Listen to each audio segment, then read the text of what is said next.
Okay, let's unpack this. Today we're taking a deep dive into, well, a whole stack of sources that chronicle the epic sweep of Westerosi history. And we've also got glimpses into the legends and powers of Essos, too. That's right, yeah. We've pulled together everything from, ancient timelines and excerpts from historical chronicles, right through to really detailed accounts of the major figures and, well, the cataclysmic events that shaped these continents over thousands of years. And our mission in this deep dive, it's really to cut through the mists of time, isn't it? And the tangled narratives, the disputed accounts, extracting the most important nuggets of knowledge to give you a real understanding of the foundational myths, the massive conflicts, and, the rise and fall of dynasties that define this world. Think of it as getting a shortcut. Getting you properly well-informed about everything from the enigmatic children of the forest and the arrival of the first men through the legendary age of heroes and the terrifying darkness of the Long Night. We'll cover the huge impact of the Andal invasions, the fiery might of the Valyrian freehold, and its catastrophic doom. All the way up to Robert's Rebellion. Exactly, all the way up to the dramatic end of Targaryen rule in Robert's Rebellion and, well, the uneasy peace that followed it. There is a wealth of detail in these sources. Surprising facts, lots of conflicting dates, definitely. And if we dig deep enough, those aha moments where you see exactly how the deep, deep past directly impacts the later history we might be more familiar with. It's quite a journey, really, through millennia, touching on ancient races, powerful magic, legendary heroes, devastating wars. And the complex motivations of kings and conquerors. It really is. And it highlights how history isn't always, a clear straight line. It's layers of stories, often told by the victors, that still echo through the world today. Absolutely. So settle in. Let's start right at the very beginning. Back when Westeros was, well, a place of ancient wonders, long before humans even arrived. Our sources kick off in what they call the Dawn Age. Now, dates are pretty disputed here. Some maesters estimate it's something like 12,000 years before Aegon's conquest. 12,000, wow. While others argue it's actually closer to 8,000. But regardless, it was a time when Westeros was inhabited by these ancient, enigmatic races way before mankind showed up. And who were these first inhabitants then? Primarily the children of the forest. The chronicles describe them as diminutive, sort of graceful beings. They had nut-brown dappled skin, almost like tree bark or deer hide. Okay. And these large, really striking gold or green slitted eyes. They were just deeply connected to nature. They didn't weave cloth, they didn't build cities, didn't work metal. Their whole lives were woven into the natural world. Right, living in caves or... Caves, yeah. Or crannogs, those lake dwellings. Or villages built high up in the trees. And that deep connection to nature, that extended to their religion too, didn't it? Absolutely. They worshipped the nameless old gods, the spirits they believed were in the forest, the stream, the stone. What's particularly haunting, I think, is their practice of carving faces into weirwood trees. Ah, the weirwoods. White bark, red leaves. Exactly. Those sacred trees, with their white bark and that blood-red sap, they saw them as the eyes of their gods. And the children believed that when they died, their souls actually became part of the trees. So they could see through the carved faces. That was the belief, yeah. Allowing them to watch over the world. Fascinating. And their tools and magic presumably tied to the land as well? Precisely.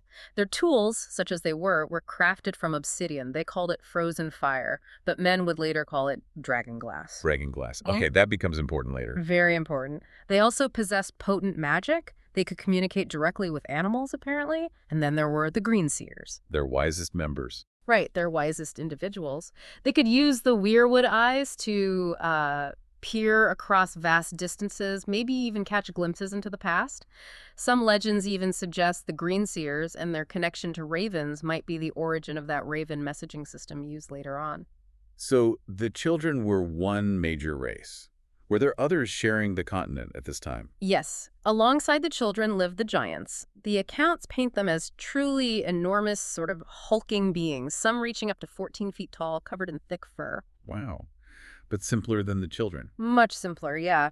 In contrast to the children's subtlety and magic, the giants were, well, a simpler race. They didn't really use tools beyond maybe crude clubs or stones, didn't build permanent homes, lacked a complex society. How did these two very different races coexist then? For the most part, the sources suggest they lived largely separate lives. Their paths didn't cross constantly, though the chronicles do note their interactions weren't, always peaceful. Right. But even beyond the children and the giants, there's a deeper layer of mystery in the Dawn Age. You mean those weird relics? Exactly. Things like the sea stone chair of Old Wick in the Iron Islands. It's this oily black throne, nobody knows who made it, found by the first men when they arrived. Its very existence hints at possibly even earlier peoples, influences that predate the known history. And it's not just the sea stone chair, is it? There's other stuff like that. No, you find similar reports of this strange, oily black stone and these massive cyclopean ruins scattered across the known world. Places like Pike, Ashai, way out in the Far East. Right, Ashai by the Shadow. Or the mazes of Lorath. These scattered relics, they speak to a past far more complex, perhaps even non-human in origin, than the standard histories recorded later on can recall. So this age of ancient races and deep mysteries, it eventually came to a pretty dramatic end. It did. Around that disputed time period, could be 12,000, could be 8,000 years before Aegon's conquest, the first men arrived. Right, they crossed over from Essos. Yeah, via a land bridge that existed back then, known as the Arm of Dorne. And the first men were a very different kind of people than the children or the giants. Fundamentally different. Taller, stronger, and they brought with them a whole different level of technology. Bronze swords, these great leather shields, horses, dogs. And their own gods, too. Their own gods, yeah. Their motivation was pretty simple. They were seeking new lands, new homes to carve out for themselves. And that carving process sounds like it was devastating for the existing inhabitants. Oh, brutal. The first men were, frontiersmen. They felled the great forests, clearing land for farms, for settlements. And crucially, they burned the sacred weirwoods. Which to the children was? Absolute sacrilege. It wasn't just land clearing. It was a direct assault on the children's spiritual heartland, their connection to their gods. Which inevitably led to war. A long, bitter war. It apparently raged for roughly 2,000 years across Westeros.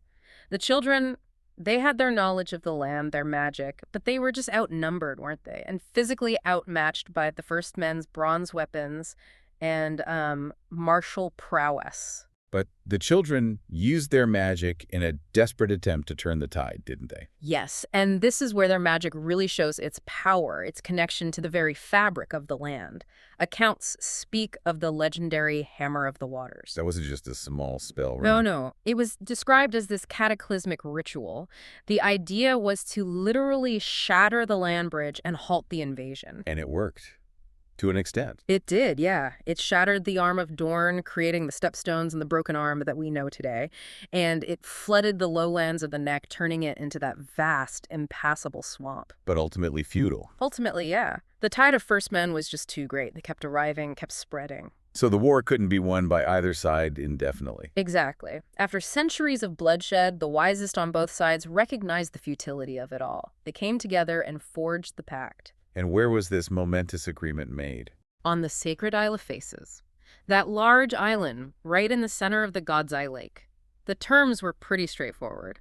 The first men got the coasts, the mountains, the moors, the fields. The children kept the deep forests that were left. And the condition for this peace?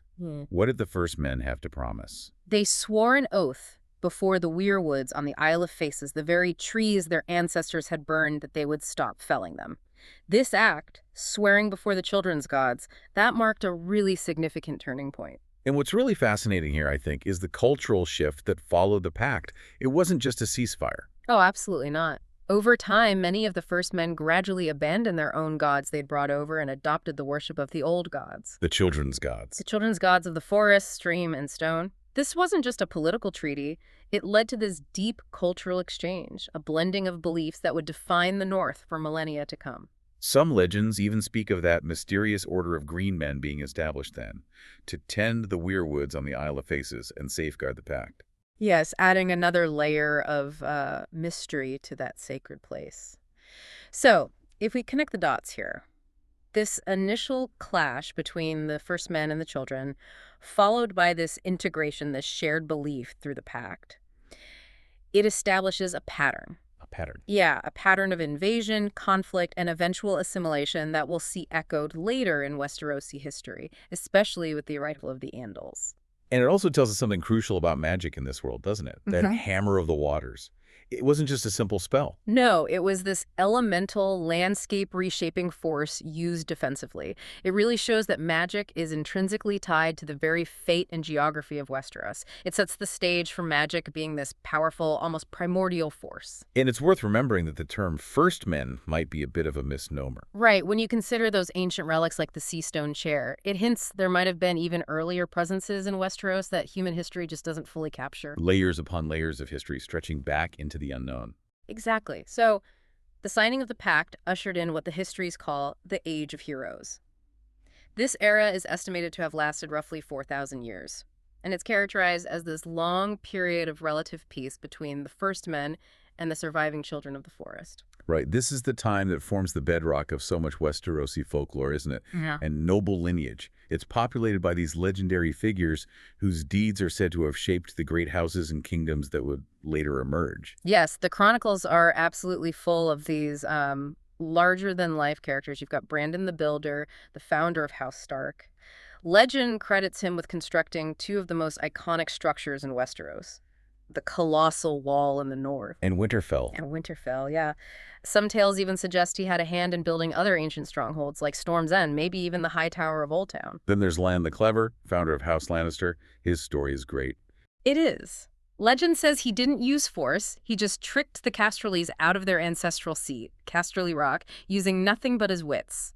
Really set the tone for the Lannister reputation for cunning, didn't it? Definitely. And down in the Reach? In the fertile lands of the Reach, the mythical figure of Garth Greenhand is paramount. He's often depicted with, like, a hand made of living leaves. He's said to be the progenitor of House Gardener and numerous other Reach families, credited with teaching mankind farming and bringing bounty to the land. And what about Duran God's Grief?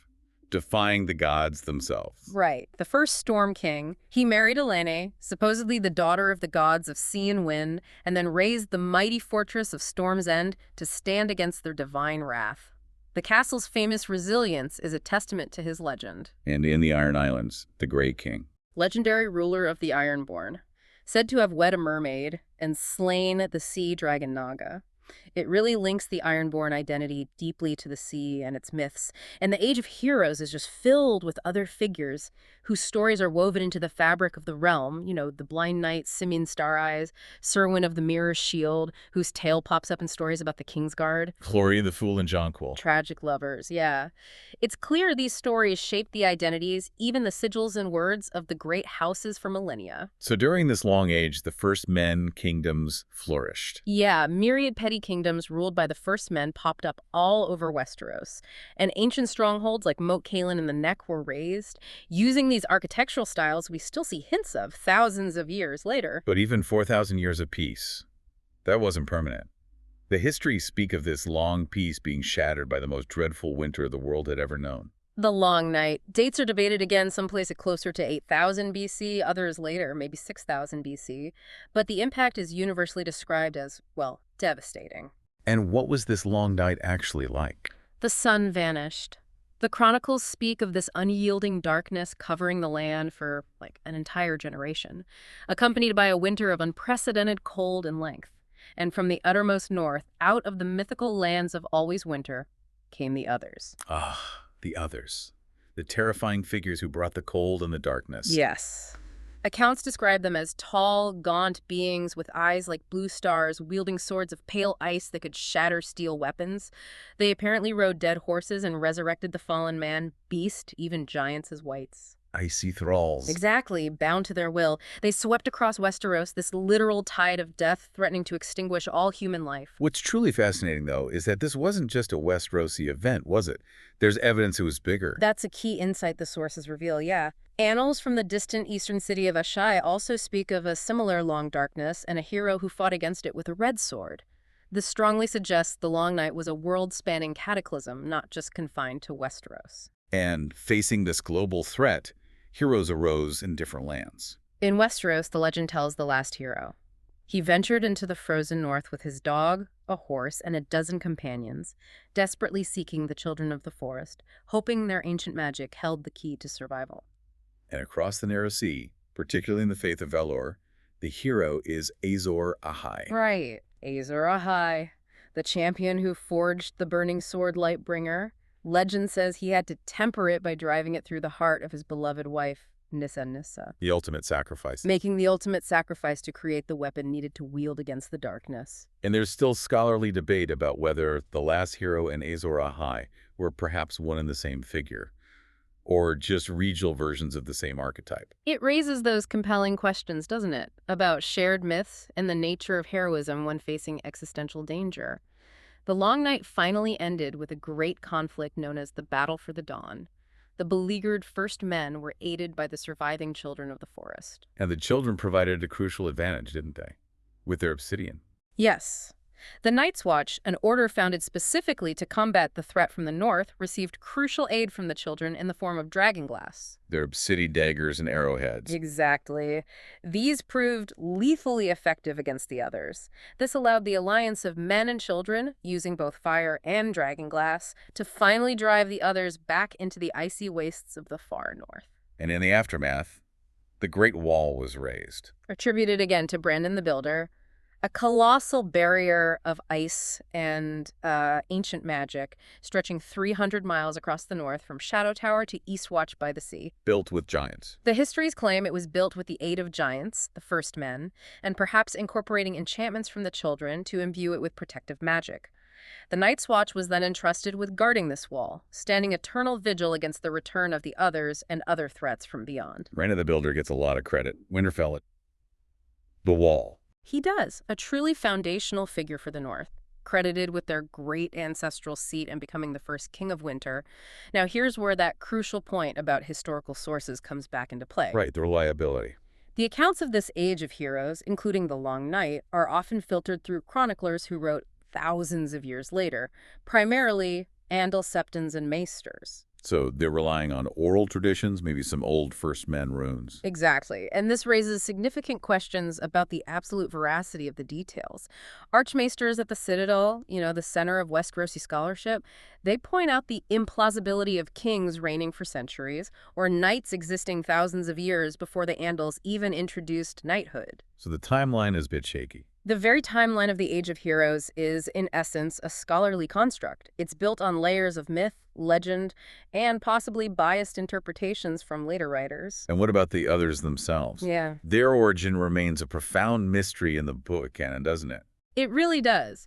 While some interpretations, like in the TV show adaptation, suggested the children created them as a weapon against the First Men. Yeah, I remember that. The timeline presented in the book sources with the pact ending the war between children and First Men before the Long Night happened makes that origin less likely within the primary canon. So maybe something else. This ambiguity suggests a different, perhaps even more ancient or complex origin for the others, maybe linked to First Men Barrow Kings or some other deep forgotten power. We just don't know for sure from the texts. So, despite being shrouded in myth and having disputed details, the Age of Heroes left an undeniable mark on Westeros. Absolutely indelible. The great houses trace their ancestry back here. The wall still stands as a physical testament. The Night's Watch continues its ancient vigil. This foundational epoch, however legendary, shaped the continent's identity, its core conflicts, and its enduring struggles against the darkness from the north. It really shows us that even myths have real-world consequences that last for thousands of years. As the echoes of the Long Night faded and the First Men began consolidating their kingdoms in Westeros, powerful new civilizations were scurrying over in Essos. This vast period spanning millennia saw transformative migrations and the rise of empires that would fundamentally alter the trajectory of Westerosi history. And the most significant migration for Westeros during this whole era was the Andal invasion. Now, the exact timing, again, it's a subject of much debate among the maesters. Some ancient texts suggest it was 6,000 years before Aegon's conquest. 6,000. Yeah. The true history places it around 4,000 years ago, and others argue for a more recent date, maybe only 2,000 years before the conquest. Regardless of the precise date, though, the coming of the Andals was a massive turning point for the continent. Where did they actually come from? They originated from the hilly region of Andalos and Essos. They were described as a tall, fair-haired people. Their migration probably wasn't random. It might have been spurred, at least in part, by the westward expansion of the burgeoning Valyrian freehold in Essos. So maybe trying to get away from the dragons? Possibly, yeah. Seeking new lands, hoping to escape falling under the shadow of the Dragon Lords. And how did they arrive in Westeros? Did they use the land bridge? No, that was gone by then, after the Hammer in the Waters. They crossed the Narrow Sea in large numbers, arriving in waves aboard their long ships. Their main landing point seems to have been the Fingers, over in the Vale of Arryn. Okay. And unlike the first men, they brought distinct cultural and technological advantages that gave them a significant edge. Oh, a huge advantage. Firstly, they had mastered the working of iron and steel. Steel, right. Big upgrade from bronze. Massive upgrade. It gave them superior weapons and armor compared to the first men's bronze. This technological leap was absolutely crucial in their military success. They also introduced concepts that became really central to the identity of the southern kingdoms later on. Yes, they brought the traditions of knighthood and chivalry. Those warrior traditions would become deeply ingrained in the noble culture of Westeros. And fundamentally, they brought a new religion, the faith of the Seven. Tell us about the faith. What was different about it? Well, it's a monotheistic faith, worshiping a single god, but they view that god through 7 distinct aspects: the father, the mother, the warrior, the smith, the maiden, the crone, and the mysterious stranger. The 7 aspects. Right. Its symbol is the 7-pointed star, which many Andal warriors apparently carved into their flesh as a sign of devotion. Legend even claims Hugor of the Hill, supposedly the first Andal king in Westeros, was crowned by the 7 themselves. And they had a more advanced way of recording history than the first men's runes. Yes, they possessed a sophisticated writing system using script and parchment. This allowed for much more detailed record-keeping and knowledge dissemination. Which is why, as we mentioned earlier, so much of the history of pre-Andal Westeros is filtered through the lens of Andal chroniclers. So their arrival, much like the first men before them, was met with resistance. It wasn't a peaceful integration. Absolutely not. The Andal arrival was anything but peaceful. For centuries, they waged war against the First Men kingdoms and continued to decimate the already dwindling Children of the Forest. They swept across the southern regions of Westeros, systematically burning the sacred weirwood groves. They saw the old gods as abominations. They did, yeah. They saw the worship of the old gods and the trees themselves as abominations. They slaughtered the children wherever they found them. It was brutal. And one by one, the southern kingdoms of the first men fell to them. They did. The Vale was one of the first to be subjugated, with figures like Sir Ardys Arryn founding new Andal dynasties there. The Riverlands, the Westerlands, the Reach, the Stormlands, they all eventually fell under Andal dominion. But one region stood against the tide, just like against the others. Only the North. Ruled by the Kings of Winter from House Stark, the North successfully resisted the full Andal conquest. The natural defenses of the Neck, particularly that ancient fortress moat Kaelin, proved too difficult for the Andal armies to overcome. And this resistance preserved something crucial for the North's identity. It preserved their ancient culture, their worship of the old gods, and their distinct traditions. It really set them apart from the largely Andalized South. This successful defense became a cornerstone of the North's unique identity and is the root of that long-standing suspicion of Southern ways you see throughout the history. So in the South, assimilation happened eventually. Yes, over centuries. Andal culture, their language, the common tongue, and the faith of the 7 became dominant. Conquerors intermarried with first men noble families, merging bloodlines and often adopting Andal customs, sometimes even adding Andal surnames. Families like the Hightowers of Old Town were among the first to welcome the Andals and integrated pretty quickly. Was there any exception to this pattern of Andal dominance in the South? Any place where it went differently? A unique one, yeah. The Iron Islands. They eventually fell to Andal invaders, but much later, maybe 1,000 years after the landings in the Vale. But uniquely, the Andals there largely forsook the faith of the 7 and adopted the native drowned god worship. Really, they converted? Yeah, it's this rare instance of reverse assimilation. It shows the resilience of that ironborn culture, I suppose. So, the Andal conquest brought a cultural and technological revolution to much of Westeros. Steel, writing, the faith. It absolutely did. The introduction of steel, a widespread writing system, an organized faith, the ideals of chivalry. It represented a significant societal shift from the Bronze Age culture of the first men. And it reinforced that fog of history you mentioned earlier, because they were the ones writing it down. Precisely. Because the Andals were the first to use widespread writing on parchment, the history of pre-Andal eras was primarily recorded by Andal septons and maesters. They filtered those earlier accounts through their own cultural and religious biases. As the victors, they wrote the books, often labeling the indigenous peoples as primitives and their ancient traditions as myth and fable, shaping the historical narrative for millennia. Now, while the Andals were busy reshaping Westeros, a far, far more formidable power was rising and dominating the continent of Essos, the Valyrian freehold. Ah, Valyrian. Yeah. This empire dominated much of the known world for nearly 5 millennia, and its legacy would endure in profound ways long after its catastrophic fall. Where did this incredible civilization even begin? They weren't always dragon lords, right? No. According to the histories, the Valyrians started as humble, peaceful shepherds on the Valyrian Peninsula. Their lands were dominated by this chain of active volcanoes known as the 14 Flames. And it was within these fiery mountains that they discovered something that would change the world forever. Dragons. The Valyrian histories claim they found dragons within the 14 Flames and somehow mastered them. Though, tales from mysterious Ashai whispered that dragons were first brought to Valyria from the Shadowlands. Oh, interesting. And that the Valyrians learned their taming secrets from some vanishing older civilization. We don't know for sure. But regardless of the origin, the Valyrians, known for their distinctive silver gold hair and violet eyes, mastered dragons as, well, devastating weapons of war. And with dragonfire as their ultimate tool, they embarked on a path of conquest.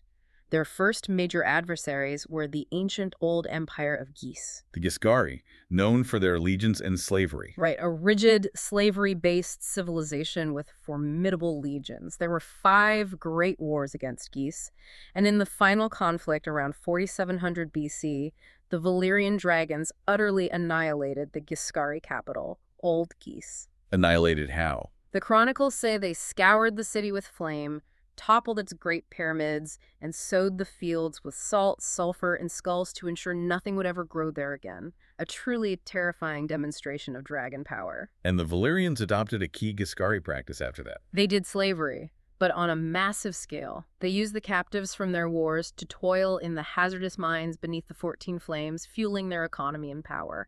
They expanded their dominion over the former Giscari colonies, which would later become the infamous Slaver's Bay. Their westward expansion eventually brought them into conflict with another people, the Rhoynar. The Rhoynar, yeah. A distinct people living along the great river Rhoyne. They were river-faring, deeply connected to their river goddess Mother Rhoyne, and practiced a form of water magic. As Valyrian colonies encroached on the river, conflict became inevitable. And these were long, drawn-out wars. The Rhoynish Wars spanned about 2.5 centuries, from roughly 950 BC to 700 BC. Initially, a great Rhoynar alliance under Prince Geraint the Great achieved some victories, apparently using their water magic to flood the land. But the Valyrians retaliated with just overwhelming force. How many dragons are we talking? Hundreds of dragons, the texts claim. Hundreds. It's hard to even comprehend. It is. They burned Geraint's armies, and terrifyingly, they even boiled the waters of the Rhone itself. The city of Sarhoy was utterly destroyed, and the Rhoynar were catastrophically defeated. But in the aftermath of that devastation, one figure led an incredible exodus. Princess Nymeria, a Rhoynish warrior queen. She gathered the survivors, mostly women, children, the elderly, and led this epic journey aboard 10,000 ships. They wandered for many years, facing storms, pirates, hostile shores in Essos. Until they finally found refuge where? In Dorne, the southernmost kingdom of Westeros, around 700 BC. Nymeria formed an alliance with Lord Mors Martell, married him, and famously burned her entire fleet upon landing. Signifying that Dorne was their final home, no going back. Exactly. And the blending of these cultures forged a new identity. House Martell, bolstered by the Rhoynar, unified Dorne. They adopted Rhoynish customs and laws, most notably their practice of equal primogeniture. Where inheritance passes to the eldest child, regardless of gender. Right, a unique system in Westeros. Nymeria's arrival marked the last major migration into Westeros documented in the histories. Okay, back to the freehold itself. What was it like at its peak? Was it ruled by an emperor? No, interestingly, at its zenith, the Valyrian freehold was arguably the greatest civilization the world had ever known, but it wasn't a monarchy. It was an oligarchy, dominated by 40 powerful dragonlord families, the Lord's Freeholder. They constantly vied for power in the capital city, Valyria. They sometimes elected archons for specific tasks, but there was no single emperor. And their culture was incredibly sophisticated, right? Yeah. Magic, architecture. Renowned for it. They were masters of sorcery, delving into blood magic and other dark arts, rumored even to create monstrous chimeras. Their most famous craft, of course, was Valyrian steel. Those legendary swords. Swords and weapons forged with complex spells and dragonfire. unparalleled in sharpness, strength, and lightness, characterized by those distinctive ripple patterns in the metal. And their cities sound like something out of myth. Topless towers. The descriptions are incredible, magnificent cities with topless towers, sphinx-lined avenues. They built an extensive network of fused stone roads across their empire, so durable they were basically impervious to wear. Their influence stretched across much of Essos, founding numerous colonies that would later become the powerful free cities Volantis, Lys, Tyrosh, Myr, Pentos, Lorath, Norvos, Qohor. And their westernmost outpost was Dragonstone. Yeah, the island of Dragonstone, which they annexed maybe 2 centuries before their fall. So this immense power, this mastery of dragons and magic, it sounds almost like it contained the seeds of its own destruction. The sources certainly imply that. Their deep delving into arcane arts, particularly relating to the Earth and the 14 Flames, is often linked to their cataclysmic end. It's a powerful lesson, perhaps, about the peril of unchecked power and hubris. What are the theories about what actually caused the doom? Theories abound. Maybe the fire mages simply lost control of the volcanoes. Maybe rival dragon lords assassinated the mages responsible for controlling them. Maybe, as Sepkenbarth suggested, they dug too deep and woke some ancient, terrible power beneath the flames. Or maybe their magic itself backfired? That's another theory. Their blood magic, their creation of chimeras, maybe angered forgotten gods. There's even that chilling legend from the Faceless Men. Right, the slave in the mines. That the first Faceless Man, a slave in the mines, gave the gift of death to the sorcerers who controlled the volcanoes, triggering the cataclysm as an act of, well, liberation. Wow. And Valyrian ideals, like their practice of incestuous marriage, persisted even after their fall, didn't they? Yes, they practiced marrying brother to sister or close cousins to keep their bloodlines pure, supposedly, a custom that would famously be continued by the Targaryen. And speaking of the Targaryens, their survival was a absolutely crucial event in this whole story. Absolutely crucial. In 114 BC, Lord Aenar Targaryen sheeted the prophetic dream of his maiden daughter, Daenys the Dreamer. She dreamed of the end. She dreamed of the fiery destruction of Valyria. While other, more powerful dragon lords scoffed, Aenar packed up his family, their wealth, and their 5 dragons, including the mighty Balerion, the Black Dread, and relocated to the remote outpost of Dragonstone in the Narrow Sea. This move was seen as cowardly or foolish at the time, wasn't it? It was. They were apparently derided by the other dragon lord families back in Valyria, but Aenar's foresight saved his line from the coming doom. Other Valyrian-descended families, like the Valerians and Celtigars, were also already established on islands in the Narrow Sea, so they survived the cataclysm too. The fall of Valyria didn't just destroy an empire. It led to the loss of immense knowledge, didn't it? Valyrian steel, dragon lore. Profoundly. The secrets of Valyrian steel forging were largely lost. Much of the detailed lore about dragons, their breeding, their taming gone. This theme of lost arts and forgotten magic becomes a poignant element in the world, making the few surviving relics, like Valyrian steel blades or rumored dragon eggs, objects of mythical treasure and immense desire. The world, in many ways, was diminished from the wondrous, terrible past of the Freehold. Just 12 years after the Targaryens had relocated to Dragonstone, Daenys the Dreamer's prophecy became a horrific reality. In 102 BC, the Valyrian Peninsula was utterly consumed by the cataclysm known simply as the Doom of Valyria. The scale of the destruction, as described in the Chronicles, is it's unparalleled. Imagine this. On a single day, every hill for 500 miles exploded simultaneously, spewing ash, smoke, and fire high into the sky. The earth buckled and tore itself apart. Cities, towns, temples, palaces, all just obliterated in moments. Yes, wiped out by earthquakes and volcanic fury. Lakes apparently boiled away or turned to acid. The 99 volcanoes of the 14 Flames erupted with unimaginable violence, launching molten rock into the air, creating crimson clouds and raining down dragon glass and what some accounts described as black blood. And the geography of the entire region was fundamentally changed forever. It was. The Valyrian Peninsula itself was shattered, its heart sinking beneath the waves of the sea. What remained became the Smoking Sea, a vast, turbulent expanse of poisoned, boiling water, dotted with jagged volcanic islands, perpetually shrouded in smoke, and considered a place of ill omen for centuries to come. And the capital city itself, Valyria, gone. Utterly destroyed. Lost beneath the waves or buried under ash and rock. With it perished the vast majority of the dragon lords and their dragons. Only those families who happened to be away from the peninsula on that fateful day, like the Targaryens on Dragonstone or the Valyrians and Celtigars in the Narrow Sea, survived. The precise cause of the doom remains one of the great unsolved mysteries of this world's history, doesn't it? We just don't know for sure. We don't. As we touched on, theories range from a purely natural disaster in an incredibly volatile volcanic region to the Valyrians' own hubris and dangerous mastery of magic. Like the fire mages losing control. Right, or their powerful blood magic and creation of chimeras angering forgotten gods. Septon Barth famously speculated they dug too deep into the Earth's secrets and woke some ancient power they couldn't control. And then there's that chilling, faceless men theory. That a slave killed the sorcerers controlling the volcanoes. Framing it as a liberation that triggered the collapse. It's particularly provocative, isn't it? What was the immediate aftermath of such a monumental collapse? What happened in Essos? Chaos. The century that followed, from roughly 102 BC to about 2 BC, is known as the Century of Blood. With the central authority of the Valyrian freehold obliterated, its vast empire in Essos just fragmented into chaos. The surviving colonies, the free cities, must have been thrown into turmoil, fighting each other. Absolutely. They plunged into warfare, vying for supremacy and independence. Volantis, being the oldest and most powerful colony, tried to reestablish the freehold under its own rule.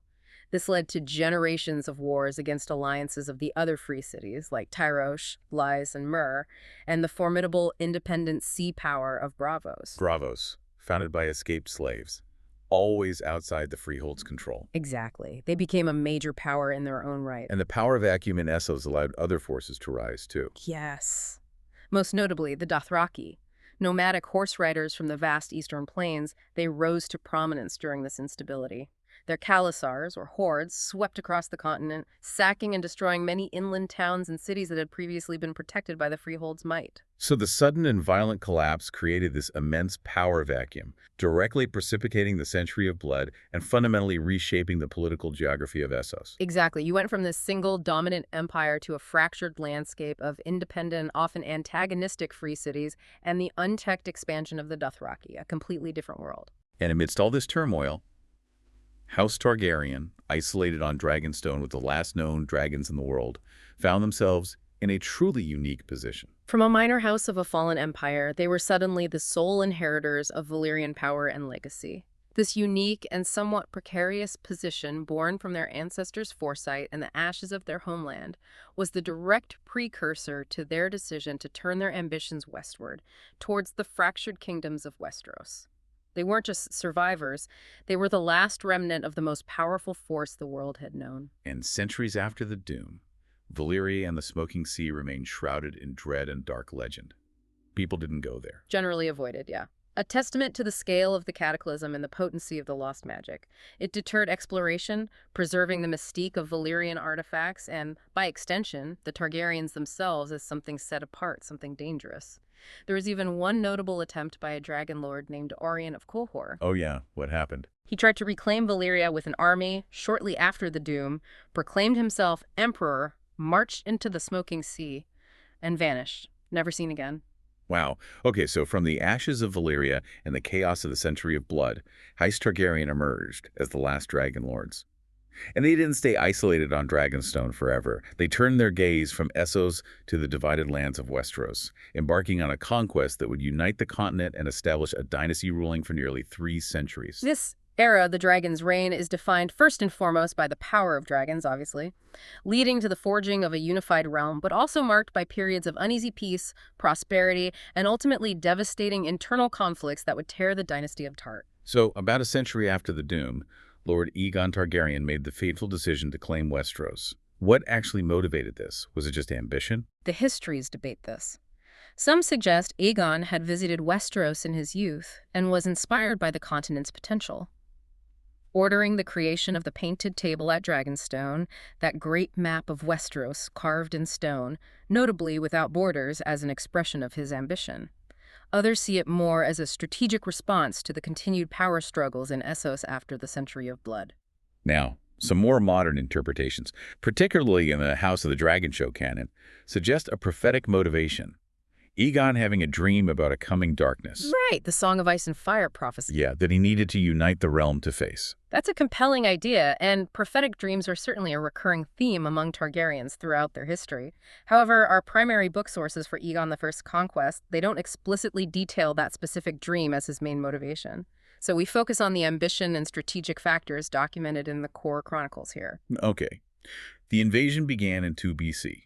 Aegon, with his 2 sister wives, Visenya and Rhaenys, sailed from Dragonstone. It wasn't a massive army they brought, was it? No, surprisingly modest, fewer than 1,600 men initially. Their true, overwhelming strength lay in their 3 dragons. Balerion the Black Tread, ridden by Aegon himself, Vhagar, ridden by Visenya, and Meraxes, ridden by Rhaenys. They made landfall at the mouth of the Blackwater Rush, building a rudimentary wooden fort, the Aegon Fort. Their first mainland foothold, yeah. They were supported by loyal Valyrian-descended island houses already in the Narrow Sea, like the Valerians and Celtigars, who joined them pretty quickly. And Aegon's first test came swiftly from the local lords. Yes. Lords Darklyn of Duskendale and Mooten of Maidenpool gathered their forces to repel the invaders. Aegon dispatched Orys Baratheon, his trusted friend and rumored bastard half-brother, to meet their army on the ground. While Aegon took to the sky on Balerion, that must have been terrifying. Precisely. And Dragonfire was absolutely devastating against conventional armies. Both lords were slain, their forces scattered. The surviving lords who surrendered were brought to the Aegon Fort. There, Visenya performed the first coronation, crowning Aegon with a simple Valyrian steel circlet, and Rhaenys hailed him as King of all Westeros, Lord of the 7 Kingdoms, and Protector of the Realm. This is where the iconic 3-headed dragon sigil was first displayed. The speed of the conquest after that was astonishing, primarily due to the dragon's power, right? It truly was. Take the story of Harrenhal, King of the Isles and Rivers. He'd just completed Harrenhal, the largest castle ever built, this monument to his tyranny, constructed with the blood and sweat of his conquered people. When Aegon demanded his submission, Harren famously declared, "Stone does not burn." Famous last words. Aegon's chilling response was, "When the sun sets, your line shall end." And that night, Balerion melted Harrenhal's massive stone towers into slag. Harren and his sons perished within their supposedly impregnable castle. House Hor was extinguished. The River Lords, who had been oppressed by Harren, quickly threw their support behind Aegon. Lord Edmund Tully of Riverrun was the first to swear fealty and was named Lord Paramount of the Trident. In the Stormlands, Orys Baratheon, with Rhaenys and Meraxes, faced King Ardgalak Durrandon, the Arrogant. Ardgalak spurned Aegon's offer of a marriage alliance for Orys and marched out to meet the Targaryens in the Battle of the Last Storm. Ardgalak was slain. Orys took Ardgalak's daughter Argella to wife, adopted the Durrandon stag sigil and words, and was named Lord of Storm's End and Lord Paramount of the Stormlands, founding House Baratheon. But the most decisive battle, the one that really broke the back of resistance in the south, was the Field of Fire. Yes, fought on the plains of the Northern Reach. The combined might of the Reach army under King Mern Ninth Gardner and the Westerlands army under King Loren the Lannister, estimated at 55,000 men, met Aegon's significantly smaller host. This was the only time all 3 dragons, Balerion, Vhagar, and Meraxes, were unleashed simultaneously in battle. And the effect was just horrific. A slaughter unlike any seen before. Over 4,000 men were burned alive in minutes. King Mernnax and his entire line were wiped out, extinguishing House Gardner forever. King Loren Lannister, witnessing the devastation firsthand, wisely bent the knee. Aegon spared him, confirmed him as Lord of Casterly Rock, and named him Warden of the West. Highgarden and the Wardenship of the South were granted to Harlan Tyrell, the steward who had surrendered the castle. News of this massive victory must have reached the north pretty quickly. King Torrhen Stark marched south with, 30,000 Northmen? He did. He reached the Trident and saw Aegon's host, now swelled by lords who had bent the knee, and crucially, he saw the 3 dragons. Facing the same fate as Harrenhal or the Field of Fire, he made a difficult, pragmatic choice. He became known as the King Who Knelt. Exactly. He chose submission over the annihilation of his army and his house. He knelt before Aegon on the banks of the Trident, laid his ancient crown at Aegon's feet, and was raised as Lord of Winterfell and Warden of the North. The North retained its distinct culture and worship of the old gods through this decision. The Vale of Arryn submitted without a battle as well, didn't they? How did that happen? Queen Regent Shara Arryn fortified the Eyrie, believing it impregnable high in the mountains, but Visenya simply flew Vhagar directly into the Erie's inner courtyard. Shara, faced with a dragon in her supposedly secure fortress, wisely yielded. Her young son, King Ronald, was apparently given a ride on Vhagar, and the Arryns became Wardens of the East. So the final kingdom to formally acknowledge Aegon's rule was Old Town, the center of the faith. Right. The seat of House Hightower and the center of the faith of the Seven. Lord Manfred Hightower, advised by the High Septon, who reportedly had a vision of the city's destruction if they resisted, opened the gates. On the first day of 1 AC, the first year, after conquest, Aegon was formally crowned and anointed by the High Septon in the Starry Sept. This date officially marks the beginning of his reign and the AC dating system. Aegon specifically chose this day. So by 1 AC, 6 of the 7 kingdoms had submitted. But Dorne remained defiant. Yes, under the leadership of the cunning Princess Maria Martell, known as the Yellow Toad, Dorne refused to engage in open battle where the dragon's power was decisive. They employed guerrilla tactics, using their deserts and mountains to their advantage, striking supply lines and small garrisons, and then vanishing back into the landscape. This led to the First Dornish War, which wasn't easy for Aegon. From 4 AC to 13 AC, it was a brutal, frustrating war for Aegon, and the Targaryens suffered a significant loss there. In 10 AC, Rhaenys and her dragon Meraxes were struck down by a scorpion bolt fired from the towers of Hellholt. A dragon killed by a scorpion bolt. That shows they weren't invincible. It does. It's a key insight from the sources that even dragons had vulnerabilities, and strategies could be developed to counter them. Aegon and Visenya unleashed years of fiery vengeance upon Dorne after Rhaenys' death, burning castles and towns, but the Dornish remained unbowed. The war ended in an uneasy peace in 13 AC, with Dorne retaining its independence, a defiant thorn in the side of the unified realm for centuries. So having conquered most of the continent, Aegon I set about actually consolidating his rule, building a kingdom. He dedicated himself to it, yeah. King's Landing was established as the capital around the Aegon Fort, a strategic location. Construction of the Red Keep began, though it was completed by his son Maegor, and the Iron Throne itself. Forged from the swords of his defeated enemies. Exactly. Forged by dragonfire, deliberately made uncomfortable, a physical reminder that power should not be sought for ease or comfort. And he established the structures of governance we see later on. The Hand, the Council. Yes, the King's Hand, with Orys Baratheon as the first, and the Small Council were created. Aegon's political acumen was crucial here. He didn't try to completely erase the past. He allowed the conquered regions to keep their own laws, customs, and lords, provided they swore fealty. He integrated the existing power structures rather than destroying them. He also traveled the realm, didn't he? Showed himself to the people. He did, with his court conducting royal progresses to make the crown's presence felt, foster goodwill, and better understand the diverse peoples he now ruled. This pragmatic approach was vital for the long-term stability of such a vast and diverse continent. Aegon I died peacefully of a stroke on Dragonstone in 37 AC at age 63, leaving a realm largely at peace, save for the independent Dorne. He was succeeded by his eldest son, Aenys I. The early Targaryen kings following Aegon, they faced the immense challenge of taking this newly unified realm and making it truly stable. This period, from 37 AC up to the beginning of the Dance of the Dragons in 129 AC, it's really characterized by consolidation, but also by significant crises that tested the dynasty. Aenys I, who reigned from 37 to 42 AC, was Aegon I's eldest son by Rhaenys. His reign started precariously. Yes, the histories describe him as gentle, a dreamer, a patron of the arts, but he really lacked the resolve and the will of his father, Aegon, or his formidable half-brother, Prince Maegor. His perceived weakness invited challenges pretty quickly, and rebellions flared up figures like Hair the Red, Lodos, Jonos Arryn, the Vulture King. And these were largely suppressed by others, not by Aenys himself. Yes, primarily by loyal lords and, crucially, by his half-brother, Prince Maegor, who wielded the ancestral Valyrian steel sword Blackfire. Maegor was the warrior Aegon had perhaps intended, the strong hand that Aenys lacked. Aenys' major crisis, though, it stemmed from a very Targaryen tradition, didn't it? Incestuous marriage. It did. In 41 AC, he married his son and heir, Prince Aegon, to his daughter, Princess Rhaena.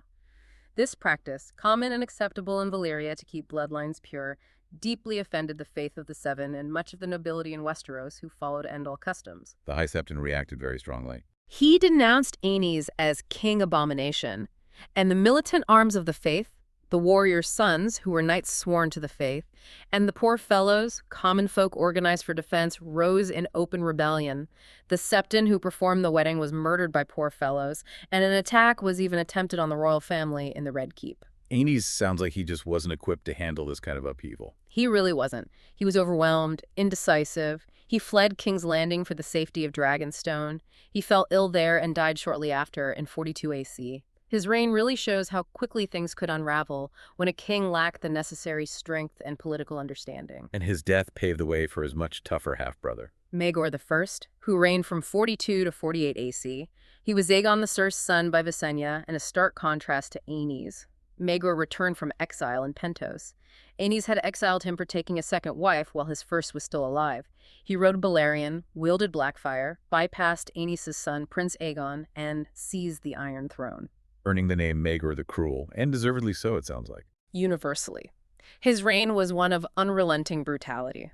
He responded to the Faith Militant uprising with just savage force. He famously participated in a trial of 7 against them in the Sept of Remembrance in King's Landing, and, though severely wounded, was the sole survivor. And then he brought out Balerion against the Sept itself. He did. He unleashed Balerion on the Sept, burning it to the ground with Faith Militants trapped inside. He put bounties on the heads of the warriors' sons and poor fellows, leading to widespread slaughter across the realm.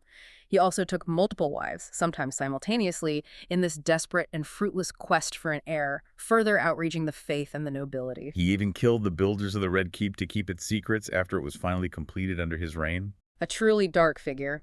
Prince Aegon the Uncrowned, Aenys' surviving son, did rebel against him in 43 AC, but was defeated and killed by Maegor and Balerion in the battle beneath the God's Eye.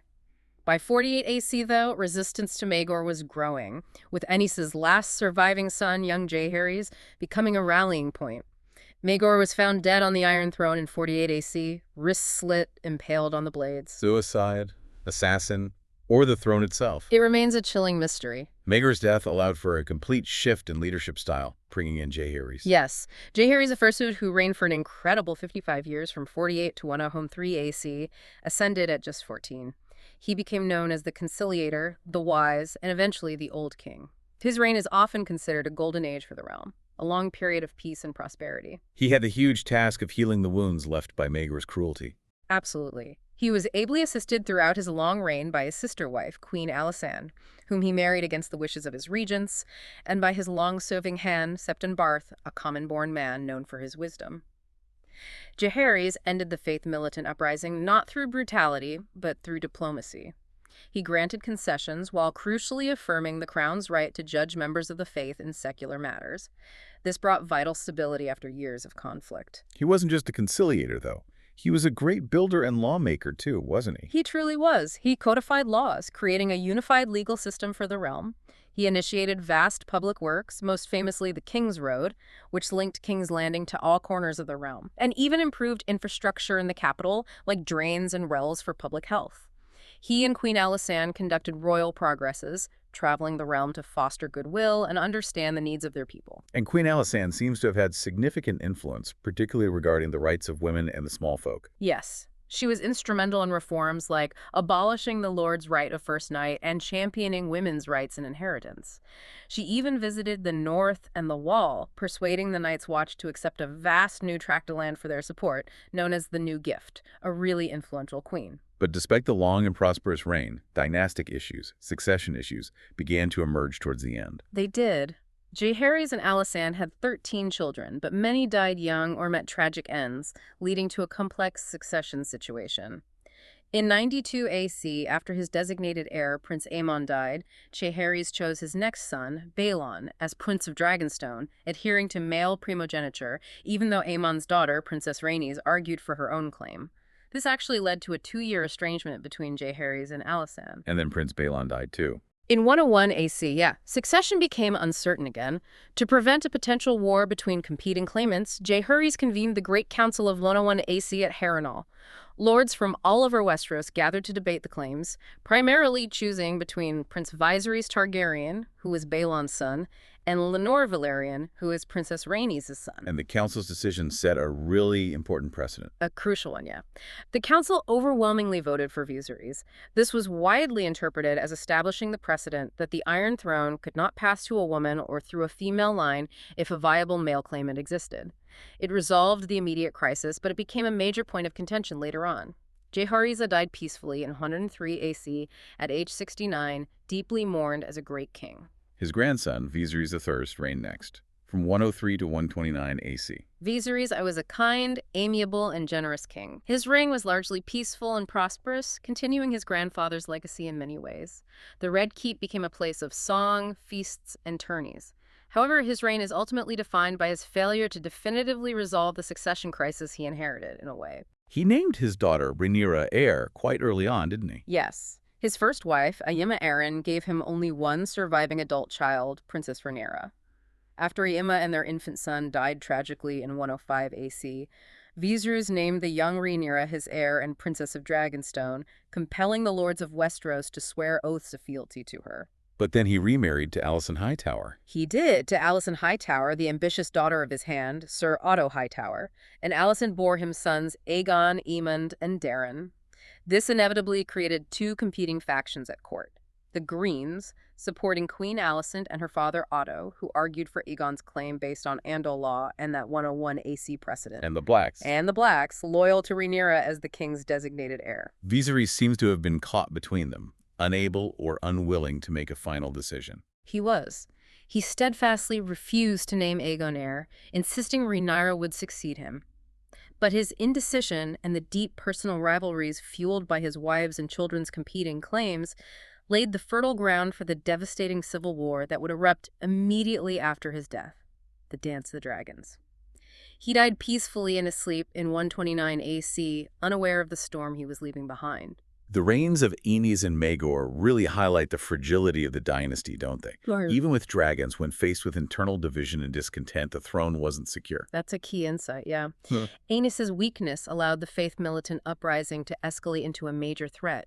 And while Maegor's cruelty suppressed it, it didn't resolve the underlying issues and only bred more resentment.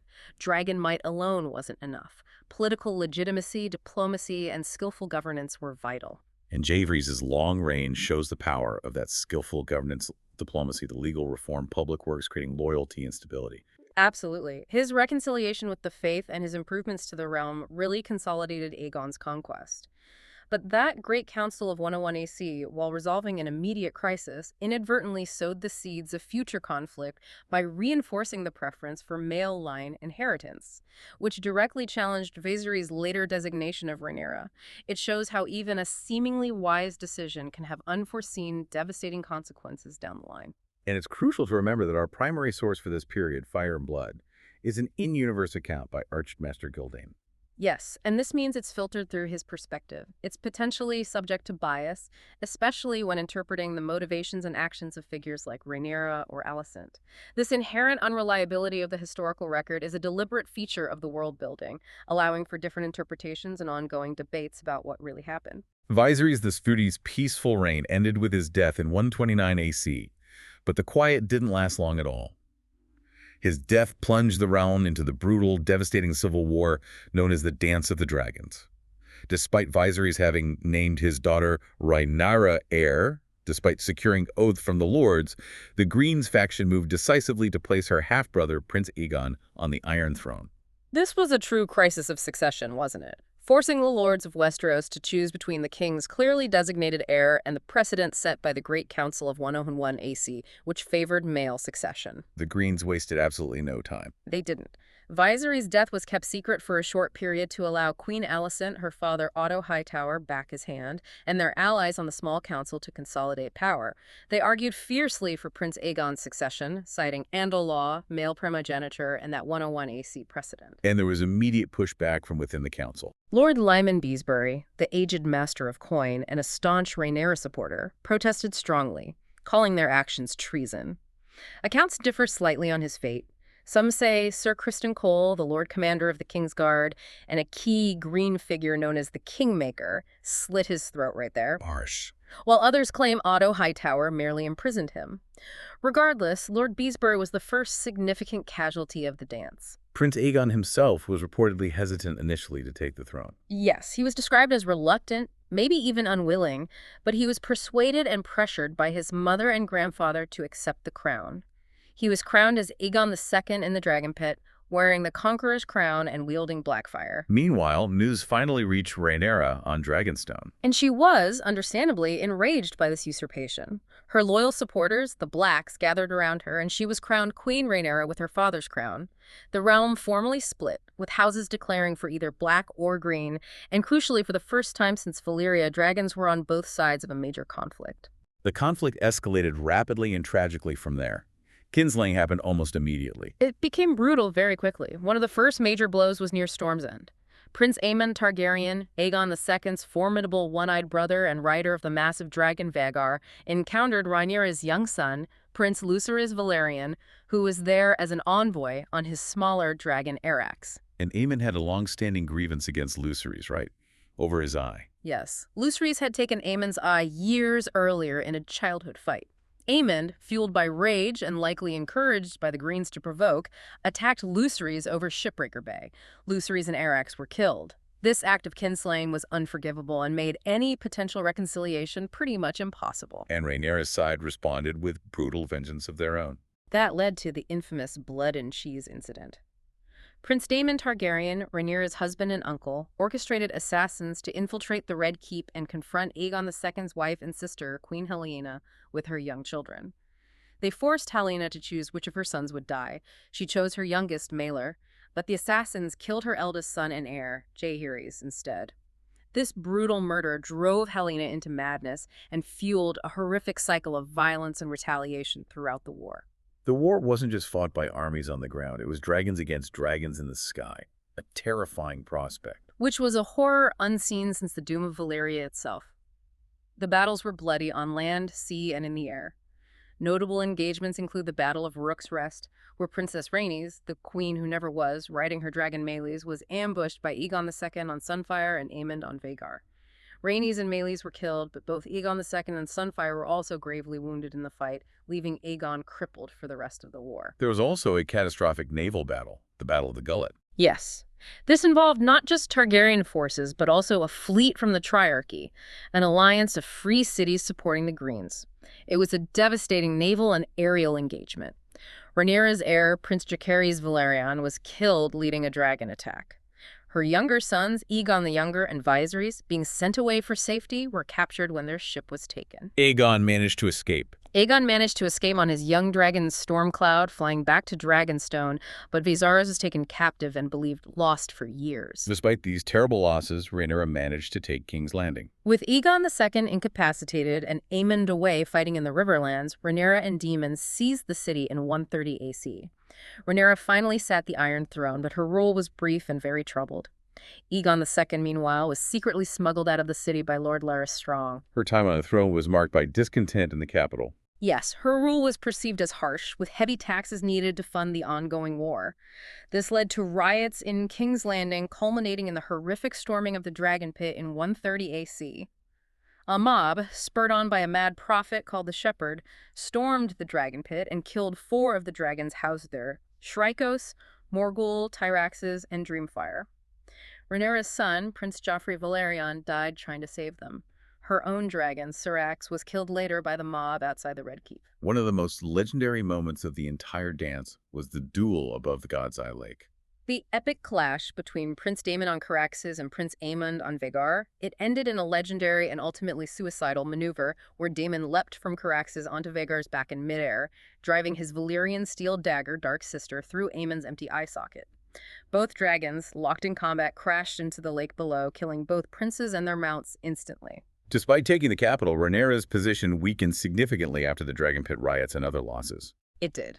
Aegon II, having recovered somewhat, secretly returned to Dragonstone and rallied support there, retaking the island fortress, a crucial blow to Rhaenyra's dwindling power base. And Rhaenyra's story ended tragically, back on Dragonstone. Shattered by her losses, her sons, her dragons, the riots in King's Landing, she fled the capital. She sought refuge on Dragonstone, unaware that it had fallen back into Aegon II's hands. She was betrayed and captured.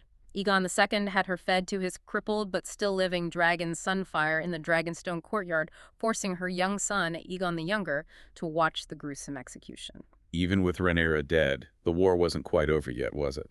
It continued for her son, Aegon the Younger, who was now the claimant for the Blacks. But Aegon II's position was precarious, he was badly injured, heirless, his remaining son had died, and support for him was dwindling across a war-weary realm. Faced with advancing armies from the north and the Vale loyal to Rhaenyra's cause, Aegon II was poisoned by his own men in 131 AC, likely to end the bloodshed and secure terms for peace. So the dance finally ended with Aegon the Younger's ascension to the throne. Yes, as Aegon III. To symbolize reconciliation and unite the competing claims, he was betrothed and eventually married to Aegon II's only surviving child, Jaehaera Targaryen. Lord Cregan Stark, who arrived with his northern army only after Aegon II's death, briefly held power during a period known as the Hour of the Wolf, conducting swift trials and executions for those involved in Aegon II's poisoning before returning north, leaving governance to the regents. The Dance of the Dragons was just a cataclysm for the Targaryens and for Westeros as a whole. It truly was. Countless thousands died, and crucially, it resulted in the near annihilation of the dragons. From over 20 dragons before the war, only a handful remained afterward, and their size and numbers dwindled over the next few decades until they became extinct, before Daenerys' miracle birth, much later, of course. This decimation of their primary source of power fundamentally altered the nature of Targaryen rule. How so? It shifted it from a draconic imperium, where the king's word was backed by dragonfire, to a more conventional feudal monarchy, increasingly reliant on the loyalty and support of their powerful lords. And it highlighted the deep-seated ambiguity and danger of the succession issue that Jaehaerys I tried to solve. Absolutely. It showed that even a king's clear designation of an heir could be challenged by precedent, ambition, and sexism, and that ultimately the throne could be decided by power, alliances, and shedding blood, not just by law or decree. And again, remembering our source is Fire and Blood, this in-universe account from Gildane. It means our understanding of motivations, particularly the initial choices and feelings of Rhaenyra and Alicent, is subject to interpretation and potential bias, adding layers to the historical debate. The House of the Dragon show, of course, makes its own interpretations and alterations, creating a distinct show canon. The aftermath of the Dance of the Dragons left the Targaryen dynasty deeply weakened and the realm fractured. The reigns that followed were a period of immense challenge, dealing with the legacy of the Civil War, the reality of ruling without numerous dragons, recurring succession issues, and a gradual decline in royal authority that ultimately set the stage for their downfall centuries later. Aegon III, who reigned from 131 to 157 AC, was Aegon the Younger during the dance. He ascended at just 11, deeply traumatized by witnessing his mother Rhaenyra being eaten by a dragon. That's hard to imagine. His early reign was dominated by a factious council of regents, figures like the ambitious Unwin Peake and later his capable uncle, Prince Viserys, the one captured during the dance who eventually returned. Aegon III himself was described as melancholy and somber, earning him epithets like Aegon the Unhappy or the Broken King. His first marriage to his cousin, Jaehaera, Aegon II's only surviving child, was short and childless, ending with her young death, possibly by suicide. He later married Rhaenyra Velaryon and did have children with her. The defining event of his reign wasn't a war or a conquest, but a loss, right? The end of the dragons. Yes, the death of the last known captive dragon occurred during his reign, in 153 AC, earning him the cruel moniker Aegon the Dragonbane. While some blamed him for their demise or neglect, others whispered of maesters subtly working behind the scenes to end magic in the realm. Regardless of the cause, the loss of dragons was a fundamental shift in power dynamics. It made the king far more reliant on the feudal lords and more susceptible to their ambitions and discontent. His reign ended in 157 AC, leaving a realm still shadowed by the profound impact of the dance. Aegon III was succeeded by his eldest son, Daeron I, who reigned briefly from 157 to 161 AC. He became king at just 14. Known as the Young Dragon, Daeron was the opposite of his father, charismatic, ambitious, a military prodigy. He sought to complete the conquest that Aegon had failed at, subduing Dorne. He launched a swift and brilliant campaign, actually conquering Dorne against considerable odds. But holding Dorne proved much harder than conquering it, just like for Aegon I. Incredibly so. The Dornish refused to be governed. They employed guerrilla warfare, assassinations, making the occupation bloody and costly. Daeron left Lord Lionel Tyrell to govern, but Tyrell was murdered. Daeron himself was killed while suppressing a subsequent uprising in 161 AC. Dorne immediately reasserted its independence. Daeron died childless after only a 4-year reign, a testament to the enduring difficulty of conquering Dorne. His younger brother, Baela the Thirst, succeeded him, reigning from 161 to 171 AC. Baelor was a very, very different kind of king. Baelor the Blessed. He was the absolute antithesis of his warrior brother. Known for his extreme piety and asceticism, his reign was one of grand religious devotion. He achieved peace with Dorne not through war but diplomacy, famously walking the dangerous Boneway barefoot to Sunspear to broker a marriage alliance between his young cousin Daeron, who would later be Aegon V's son, and Princess Miriam Martell. He also commissioned the construction of the Great Sept of Baelor in King's Landing, which became the center of the faith. But his piety sometimes bordered on fanaticism, didn't it? Locking up his sisters. It did. He went to extremes, imprisoning his own sisters, including the fiery Dana the Defiant, Rhaena and Alina, in a part of the Red Keep known as the Maiden Vault to supposedly prevent sin. He appointed unqualified men like a stonemason and later a young boy as High Septon, causing turmoil within the faith hierarchy. His reign ended in 171 AC. He died, likely from starvation due to his prolonged fasts, although some whispered that his uncle and hand, Viserys, might have hastened his end with poison. Unconfirmed, of course. He also died childless. The crown then passed to that uncle, Viserys II, who reigned for barely a year, 171 to 172 AC. Viserys II was Aegon III's younger brother and had effectively governed the realm for years as hand under both Daeron the Russus and Baelor I. He was a capable, experienced administrator. However, his own reign was incredibly short, just over a year. Again, rumor suggested his eldest son Aegon, eager to inherit, may have hastened his demise with poison, though it remains unconfirmed. A very short reign for someone who ruled for so long as hand. And that eldest son became Aegon IV, reigning from 172 to 184 AC, a king with a very different reputation. Aegon the Unworthy. His reign is universally reviled in the histories. He was a man of immense appetites for food, drink, women. His court became a morass of corruption, cronyism, and debauchery. He was described as cruel, capricious, and profligate, neglecting the responsibilities of kingship and lavishing gifts and titles on flatterers and his many, many mistresses. He clashed with those who weren't corrupted, like his brother Aemon the Dragon Knight. Yes, he constantly clashed with his virtuous sister-wife, Queen Nerys, and his noble and beloved brother, Prince Aemon the Dragon Knight, who was the Lord Commander of the Kingsguard and seen by many as the epitome of knighthood. Aegon V sired a multitude of bastards throughout his reign. He did, and in a fateful act, he acknowledged and ennobled many of them, particularly his children by noble mistresses. These are known as the Great Bastards. Daemon Waters, by his cousin Dana the Defiant, Aegor Rivers, who became known as Bittersteel, by Barbara Bracken, Bryndon Rivers, Bloodraven, by Melissa Blackwood, and Shiera Seastar by Serenia of Lys. And the most fateful act of his entire reign came on his deathbed. In 184 AC, on his deathbed, Aegon IV legitimized all his bastards, great and small. Years earlier, in a sign of great favor, he had gifted the ancestral Valyrian steel sword Blackfire, the very sword of Aegon the Conqueror, to his favored bastard son, Daemon Waters. Daemon then took the sword's name as his own surname, becoming Daemon Blackfire.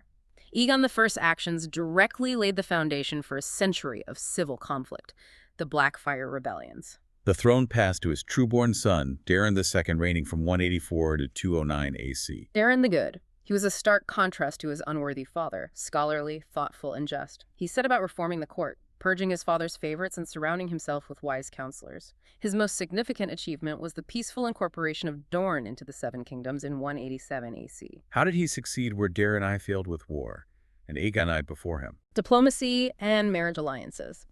Daeron II himself was married to Princess Miriam Martell of Dorne, and he skillfully arranged the marriage of his own sister, Princess Daenerys, not the Stormborn one, to Prince Meryn Martell, the ruling prince of Dorne.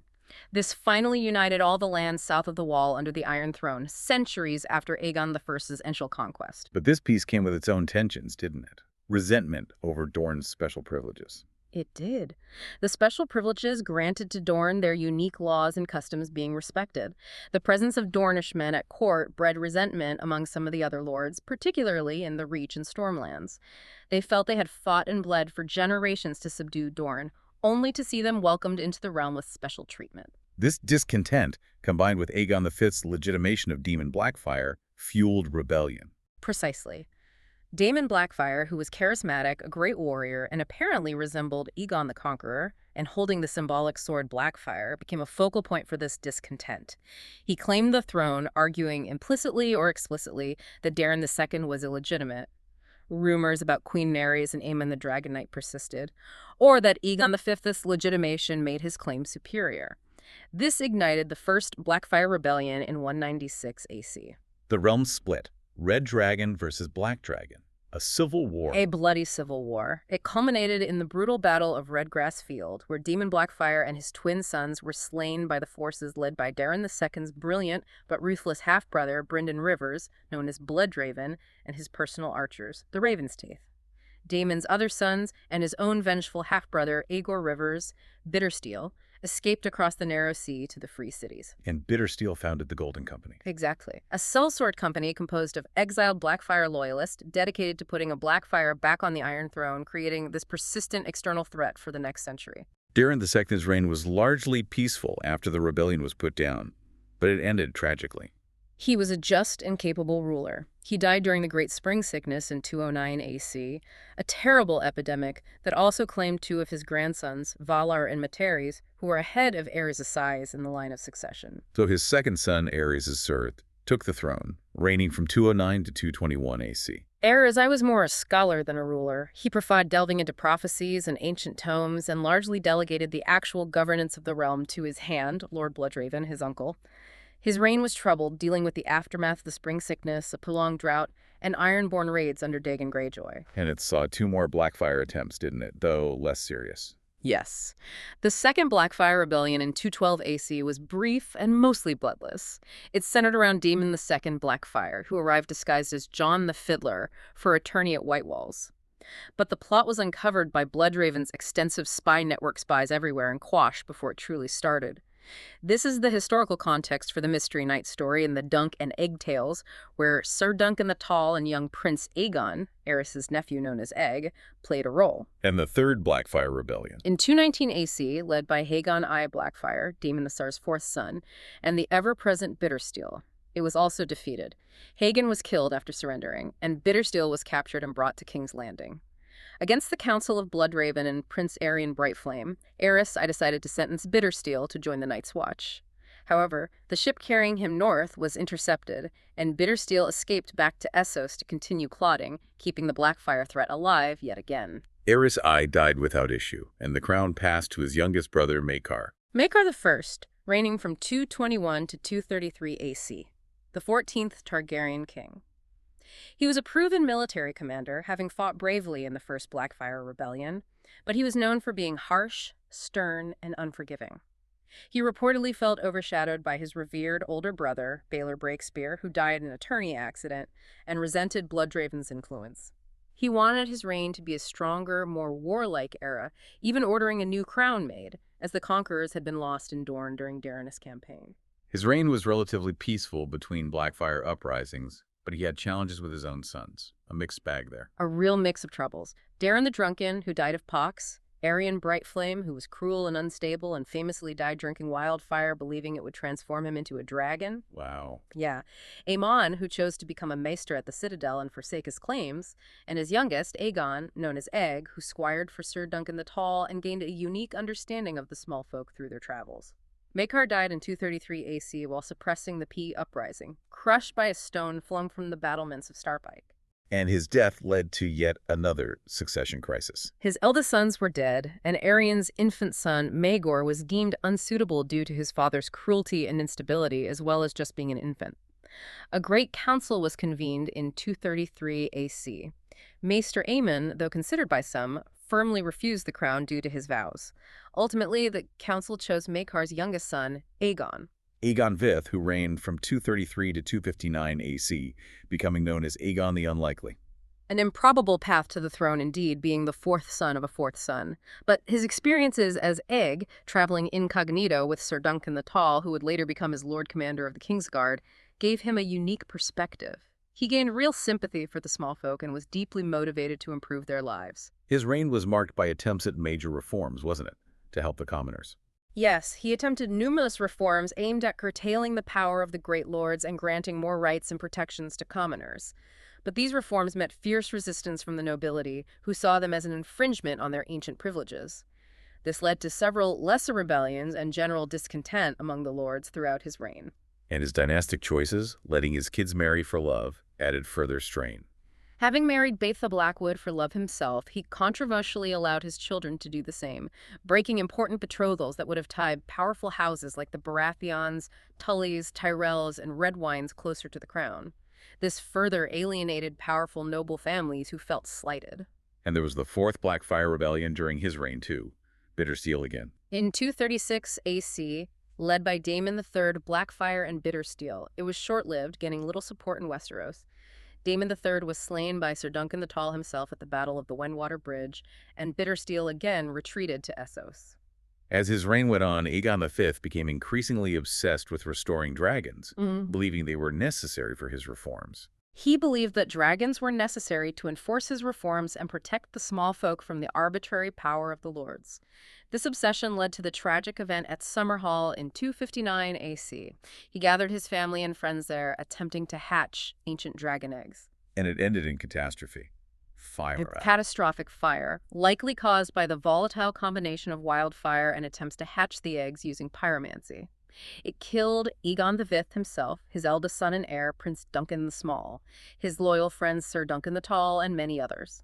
A devastating end to a reign filled with good intentions but met with constant resistance. Aegon V's second son, Jaehaerys II, reigned for a very short period after that, 259 to 262 AC. He inherited a throne shaken by the Summerhall tragedy and lingering noble resentments. Jaehaerys II was frail and sickly but possessed a keen intellect and a strong will. In his youth, he had defied his father, Aegon V, to marry his sister Princess Shera for love, a marriage Aegon V eventually accepted after it was secretly performed and consummated. And their marriage was influenced by that prophecy about the prince that was promised. Yes, a prophecy from a woods witch who advised Jenny of Oldstones, Prince Duncan's common-born wife, that the prince that was promised would come from the line of Jaehaerys and Shera.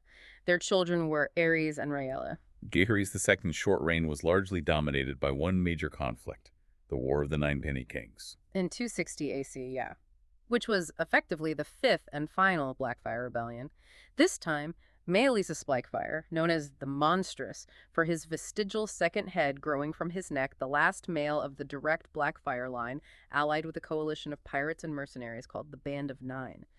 Their plan was ambitious: carve out kingdoms for themselves, starting by conquering the disputed lands and seizing Tyrosh and Essos, then using the Stepstones as a staging ground for an invasion of the Seven Kingdoms. Jaehaerys II, despite his poor health, acted decisively against this threat. He sent a large Westerosi force to the Stepstones to meet the invasion there. This war was notable for bringing many figures of the next generation who would be prominent in Robert's Rebellion into their first major combat, like Sir Barristan Selmy, Tywin Lannister, and even young Aerys himself. And it ended with a legendary duel, sealing the fate of the Blackfires. Sir Barristan Selmy, earning fame that day, famously slew Maelys the Monstrous in single combat on the Stepstones, effectively ending the direct male Blackfire line and their pretensions to the throne after a century of conflict. Jaehaerys II then worked to reconcile with the houses alienated by his father before dying of illness in 262 AC after only 3 years on the throne. And that brings us to the last Targaryen king to sit the Iron Throne, his son, Aerys II. Aerys II, Jaehaerys II's son, who reigned from 262 to 283 AC. Known infamously as the Mad King, sometimes King Scab, his reign actually began with great promise. He was young, handsome, charming, ambitious. He had fought bravely in the War of the Ninepenny Kings and was knighted by his close friend, Tywin Lannister. He initially surrounded himself with capable people, like Tywin his hand. Yes, he dismissed many of the older counselors and appointed younger, more dynamic men, most notably Tywin Lannister as his hand. The first decade or so of Aerys' reign saw the realm prosper greatly under Tywin's exceptionally capable administration. But Aerys' personality began to show troubling signs quite early on. Paranoia, jealousy. His personality was volatile, yeah. He was prone to grand, expensive schemes filled with vanity and jealousy, and his paranoia steadily grew over time. His relationship with Tywin soured significantly. Aerys came to deeply resent Tywin's efficiency and popularity, feeling that people whispered Tywin truly ruled the realm, not him. His personal life was also unhappy, wasn't it, with his sister wife Rhaella? He was married to his sister, Queen Rhaella, in what was by all accounts an unhappy union. They suffered numerous stillbirths, miscarriages, and infant deaths, which deeply affected Aerys' mental state and further fueled his paranoia and cruelty towards her. Only 3 of their children survived to adulthood: Rhaegar, Viserys, and Daenerys, who would be born during the rebellion itself. The major turning point for his sanity seems to have been the defiance of Duskendale. In 277 AC, yes. Lord Denny Starklin of Duskendale refused to pay his taxes and, foolishly perhaps, invited the king to his town to hear his grievances personally. Aerys, against Tywin's strong advice, went with a small escort and was taken prisoner, held for 6 months. He was eventually rescued in a daring infiltration by Sir Barristan Selmy of the Kingsguard. But the humiliation and fear of this experience seemed to shatter his already fragile psyche. He became pathologically suspicious after that, seeing traitors everywhere. Seeing conspiracies and traitors everywhere. His cruelty intensified, developing an unhealthy fascination with fire and wildfire, often using it for executions, which some accounts describe as sexually arousing for him. His increasingly erratic and tyrannical behavior alienated his remaining allies. He became physically unkempt with long, dirty nails and matted hair and beard. And the final insult to Tywin Lannister, the move that made him resign. In 281 AC, at the tourney of Harrenhal, Aerys appointed Tywin's young heir, Sir Jaime Lannister, to the Kingsguard. This was a deliberate slight to Tywin, depriving him of his beloved successor. Tywin resigned as Hand shortly after and returned to Casterly Rock. Aerys was then surrounded entirely by sycophants and opportunists who fed his paranoia, and his reign spiraled towards a catastrophic end, setting the stage for the rebellion that would overthrow him. The later Targaryen reigns really show a clear pattern of challenges emerging after the dance, don't they? It feels like a slow decline. They do. The most obvious is the loss of the dragons. It fundamentally changed the nature of kingship, shifting it from a near-absolute dragon-backed monarchy to a more conventional feudal system, making the king far more reliant on the loyalty of lords and therefore more vulnerable to their ambitions and resentments. And the recurring Blackfire rebellions were a constant drain on resources and stability for a century. Aegon V's folly created this persistent internal and external threat. It drained resources, exposed divisions among the nobility, and kept the idea of a different Targaryen king alive, weakening the main line. So the reign sort of oscillated between ineffective good intentions and outright tyranny. Yes, between kings with good intentions but who struggled against noble resistance to reform, like Aegon V, and those who were deeply flawed and destructive, like Aegon V and ultimately Aerys II. This cyclical instability, coupled with the growing disconnect between the increasingly tyrannical crown under Aerys and the resentful nobility, created fertile ground for a widespread uprising. The dynasty was vulnerable. The final decades of the 3rd century after Aegon's conquest saw the dramatic and violent end of nearly 300 years of Targaryen rule and the rise of a new dynasty to the Iron Throne House Baratheon. The seeds of this rebellion were sown not by a single event, but really a combination of simmering tensions, royal madness, perceived injustices, and fateful decisions by key figures that all came together. Let's set the stage. Prince Rhaegar Targaryen was the heir, the eldest son of the increasingly erratic King Aerys II. What was he like? A complex figure by all accounts. He was scholarly, often melancholic, skilled in arms and music, and reportedly driven by prophecy and a sense of destiny. In 280 AC, he married Princess Elia Martell of Dorne, strengthening the alliance with that kingdom. They had 2 children, a daughter Rhaenys, and a son Aegon. Then came the great tourney at Harrenhal in 281 AC, often called the Year of False Spring. This seems like a crucial event. A truly crucial event, yeah. It acted as a crucible for the realm's tensions. Lord Walter Wint hosted it, drawing nobility from across Westeros.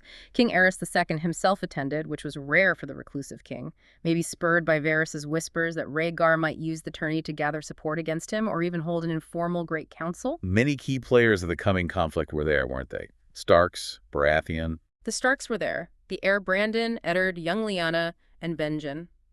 Robert Baratheon, Lord of Storm's End, and a close friend of Eddard, also Lyanna's betrothed. And young Sir Jaime Lannister was inducted into the Kingsguard during the tourney festivities. And that Kingsguard appointment caused a major stir with Tywin Lannister. A major one. Aerys may have seen the crowd cheering for Jaime as a claim for himself, but appointing Tywin's young, prized heir to a lifetime vow in the Kingsguard was widely seen as a deliberate slight to Tywin, depriving him of his successor. Tywin resigned as Hand shortly after, returning to Casterly Rock, leaving Aerys surrounded by arguably worse advisors. The tourney had notable moments, including the Mystery Night of the Laughing Tree, but the most fateful event involved Prince Rhaegar winning the final tilt. Rhaegar won the jousting competition, defeating formidable opponents like Sir Barristan Selmy and Sir Arthur Dayne. As champion, he had the right to crown his Queen of Love and Beauty. In a stunning, shocking moment, he rode past his own wife, Princess Ilia Martell, and laid the crown of blue winter roses, Lyanna's favorite flower, in the lap of Lyanna Stark. Lyanna Stark, who was betrothed to Robert Baratheon. A profound breach of decorum and a grave insult. To both the Baratheon and Martell houses, yeah. It fueled immense speculation and unease among the assembled nobility. Eddard Stark later recalled it grimly as the moment when all smiles died. The direct catalyst for the rebellion followed sometime later, in late 281 or early 282 AC, when Rhaegar disappeared with Lyanna. Prince Rhaegar disappeared with Lyanna Stark. The circumstances surrounding this event are perhaps the most debated and deliberately obfuscated in the histories. It's the core mystery that kicks things off. From the rebel perspective, it was a clear abduction and rape. That was their justification. Absolutely. To Robert Baratheon and the Starks, it was a heinous crime committed by the Crown Prince, and it became a central rallying cry for the rebellion, demanding justice and retribution for Lyanna's honor. However, other accounts and hints from later revelations, like the TV show explicitly confirming Rhaegar and Lyanna secretly married and she bore Jon Snow, suggest a different story. Yes, suggesting Lyanna went willingly. Perhaps eloping out of love, or maybe a shared understanding of some prophecy about the coming darkness that Rhaegar was obsessed with. The abduction reportedly happened near Harrenhal, and Rhaegar was accompanied by two of the most formidable Kingsguard knights, Sir Arthur Dayne, the Sword of the Morning, and Sir Oswell went, which seems odd if he was simply kidnapping her against her will. Regardless of the truth of their departure, news of Lyanna's disappearance ignited the fury of her eldest brother, Brandon Stark. The famously hot-blooded heir to Winterfell. He was on his way to Riverrun for his own wedding to Catelyn Tully when he heard the news. Enraged, he rode directly to King's Landing with a small retinue, including his companions Ethan Glover, Geoffrey Mallister, Kyle Royce, and Sir Elbert Arryn, Lord John Arryn's nephew and heir. At the gates of the Red Keep, he famously yelled for Rhaegar to come out and die. Rhaegar wasn't there, but Aerys was, and his paranoia just took over completely. The Mad King, convinced this was a plot against his son, and therefore against him, arrested Brandon and his companions for treason for plotting the prince's death. He then summoned their fathers to King's Landing to answer for their son's alleged crimes. Lord Rickard Stark, Brandon and Lyanna's father, traveled south expecting some kind of justice. He demanded a trial by combat to prove his son's innocence. Aerys granted it, but declared fire his champion. In a gruesome display of pure tyranny, Lord Rickard was suspended from the rafters in the throne room and roasted alive in his own armor by fires kindled beneath him by the pyromancers. Brandon was brought forth, secured in a Tyroshi strangulation device, with a long sword placed just out of reach. He strangled himself, trying desperately to reach the sword and save his burning father. These were brutal, public executions of the Lord of Winterfell and his heir. Unforgivable acts. And Aerys wasn't done. He then commanded Lord Jon Arryn, the Lord of the Eyrie, to send him the heads of his former wards, Eddard Stark, who was now Lord of Winterfell, and Lord Robert Baratheon. This was the final, absolute straw. Jon Arryn refused. He chose defiance. He absolutely refused this tyrannical demand. Instead, he called his banners. This act of defiance, this refusal to surrender his wards to certain death, marked the formal beginning of Robert's rebellion. So looking back at those seeds of rebellion, the tourney at Harrenhal was a crucial moment, wasn't it? It set so much in motion. A real crucible. Rhaegar's act there wasn't just awkward. It created a deeply personal vendetta for Robert Baratheon, framing the conflict not just as a political uprising, but a fight for honor and a stolen betrothed. It personalized the war for him. And Aerys's paranoia, perhaps fueled by Varys' whispers about Rhaegar's ambitions, created distrust within the dynasty itself, weakening it from the inside. Exactly. And Tywin Lannister's resignation removed a key voice of, if not reason, then at least competent administration from Aerys's court, leaving the Mad King increasingly isolated and exposed, making the Lannisters' later neutrality and eventual intervention a calculated move rather than a given loyalty. The ambiguity of the abduction itself was central to the war's cause, or at least its justification. It became the casus belli. For the rebels, framing it as a violent outrage was a powerful motivator, rallying support. The counter-narrative, that it was a consensual elopement, suggests the war might have been fueled, at least initially for Robert, by a grievance based on a misunderstanding or deliberate misrepresentation. But ultimately, Aerys's actions were the undeniable catalyst that united the rebels. Yes. The savage and unjust executions of Lord Rickard and Brandon Stark, the demand for Ned and Robert's heads, these were acts of blatant tyranny that no honorable lord could ignore. This galvanized houses Arryn, Stark, Baratheon, and soon Tully into a united alliance against a mad, murderous king. The rebellion was no longer just about a prince and a noblewoman. It was about tyranny itself. Jon Arryn's refusal and call to banners ignited the war for the Iron Throne across the Seven Kingdoms in 282 AC. The core rebel alliance quickly formed. Lord Robert Baratheon, Lord Eddard Stark, and Lord Jon Arryn. And that alliance was cemented through marriage, bringing in House Tully. Yes. Eddard Stark married Catelyn Tully, and Jon Arryn married Catelyn's sister, Lysa Tully, in a double wedding at Riverrun.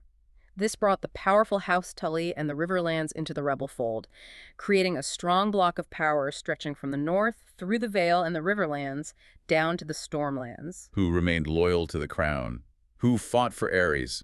Primarily the Crownlands lords who were tied directly to the Targaryens. House Tyrell of Highgarden brought the massive armies of the Reach, remaining loyal despite past grievances or perhaps seeing an opportunity. House Martell of Dorne also committed its strength, tied by Princess Alia's marriage to Rhaegar, though perhaps with less enthusiasm given Aerys' erratic behavior and Rhaegar's actions regarding Lyanna. And the crucial neutrality was House Lannister, sitting it out initially. House Lannister, Tywin Lannister, having resigned his hand, kept his vast forces at Casterly Rock, biding his time, waiting to see how the conflict unfolded before committing his strength. A very calculated move. The war raged on multiple fronts for about a year, right? It wasn't one single campaign. It did. Robert Baratheon won key early victories, like the taking of Gulltown, securing a vital port which allowed Ned Stark to make the perilous sea journey north to call his own banners, while Robert slipped past royal patrols to rally forces in the Stormlands. He then famously won 3 battles in a single day at Summerhall against loyalist Stormlord bannermen, consolidating his hold on the region and earning the fierce loyalty of many former foes by treating them honorably after their defeat. But the Reach army, under Mace Tyrell and Randall Tarly, was formidable. They beat Robert at Ashford. They were. Robert was defeated at the Battle of Ashford by the Reach vanguard under the formidable Lord Randall Tarly, forcing Robert to retreat. Mace Tyrell's main army then laid siege to Storm's End, Robert's seat, which was held bravely by his younger brother, Stannis Baratheon. Stannis held out against incredible odds, starvation. He endured near starvation with his garrison until the siege was finally lifted by Eddard Stark after the war was effectively over. A smuggler named Davos Seaworth famously managed to slip through the Tyrell blockade with a ship full of onions and salted fish, saving the garrison from starvation. This act earned him a knighthood from Stannis, though Stannis, being Stannis, also removed the finger joints from one hand as punishment for his past smuggling crimes. Robert, meanwhile, was wounded and separated from his army after Ashford. He ended up cornered. He took refuge in the town of Stony Sept in the Riverlands. Aerys' new hand, Lord John Connington, led the royalist army on a relentless hunt for him, searching the town house by house. The Battle of the Bells erupted when the armies of Eddard Stark and Lord Hoster Tully arrived, alerted to Robert's plight. A fierce, chaotic street fight, hence the name. Yes, the sound of the Sept's bells ringing in alarm throughout the town gave the battle its name. The rebels were victorious, routing Connington's forces. Aerys, furious at Connington's failure to capture Robert, stripped him of his lands and titles and exiled him to Essos. It was a significant blow to royalist morale and showed the growing strength and coordination of the allied rebel armies. But the decisive engagement of the entire war came at the Trident River crossing. The Battle of the Trident in 283 AC. Prince Rhaegar finally returned from wherever he had been, likely securing Lyanna, to command the main royalist army, estimated at around 40,000 men. It grew from the Crownlands, the Reach, though the bulk of the Tyrell force was still besieging Storm's End, and the Dornish under Prince Lewin Martell of the Kingsguard. The rebel army, around 35,000 strong from the north, Vale, Riverlands, and Stormlands, was commanded overall by Robert Baratheon, who by this point had clearly declared his own claim to the Iron Throne. They met at the Trident River crossing, later known as the Ruby Ford because of what happened next. It was an immense and bloody battle.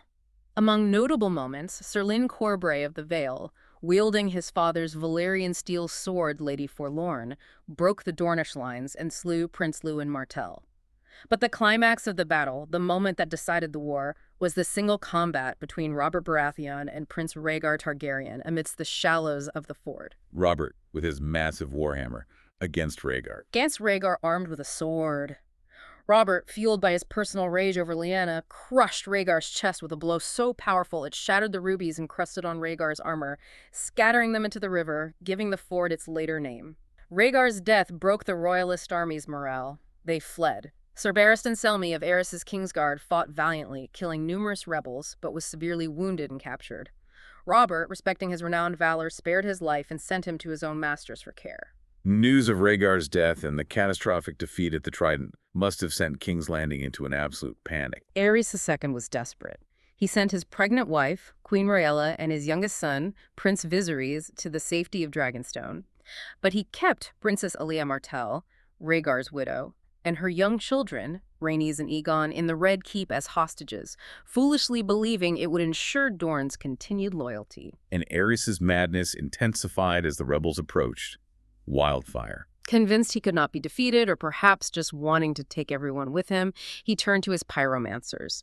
He had cached vast stores of wildfire throughout King's Landing and intended to burn the city and everyone in it to the ground rather than let it fall to the usurper Robert Baratheon. This is where Tywin Lannister finally made his move, ending his neutrality. At this critical juncture, Lord Tywin Lannister, who had remained neutral throughout the war, marched his fresh army to the gates of King's Landing.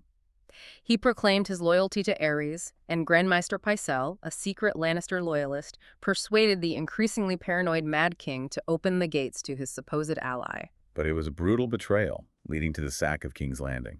The Lannister forces began the sack of King's Landing, a horrific period of looting, rape, and murder throughout the city. Aerys realized the betrayal too late. He commanded his last remaining Kingsguard in the Red Keep, Sir Jaime Lannister Tywin's son, to kill his father and then ignite the wildfire caches. Jaime, horrified by the king's madness and the order to destroy the city and its 500,000 inhabitants, made a fateful choice.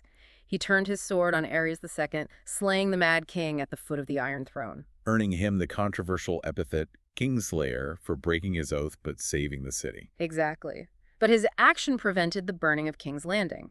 Meanwhile, other Lannister soldiers, most notoriously Sir Gregor Clegane, the Mountain, and Sir Amory Lorch, stormed Maegor's Holdfast, where Aelia Martell and her children were kept. Princess Aelia was raped and murdered by Gregor Clegane, who then brutally killed her infant son Aegon by smashing his head against a wall. Her young daughter Rhaenys was dragged from under her father's bed and stabbed dozens of times by Amory Lorch. Savage acts. Eddard Stark arrived shortly after the city fell, finding a scene of horror. Finding King's Landing sacked, Aerys dead, and Jaime Lannister seated on the Iron Throne, having just killed the king he was sworn to protect. Robert Baratheon arrived later, still recovering from his wounds at the Trident. This led to a bitter argument between the two friends. Robert, blinded by his hatred of the Targaryens and his grief and rage over Lyanna, condoned the murders of Aelia and her children, viewing them as necessary casualties of war. Eddard was utterly disgusted by the brutality and the dishonorable way the victory was achieved, nearly breaking his friendship with Robert over the issue. With Aerys and Rhaegar dead, King's Landing secured by the rebels and Lannisters, Robert Baratheon's claim was solidified. He was crowned King of the Andals, the Rhoynar and the First Men, Lord of the Seven Kingdoms, and Protector of the Realm. To secure the vital alliance and, frankly, the wealth of House Lannister, Robert agreed to marry Tywin Lannister's daughter, Cersei. There were still some final acts to the rebellion, wrapping things up. Eddard Stark's journey south. Eddard Stark rode south first to lift the siege of Storm's End, where Mace Tyrell and his army finally bent the knee to the new king.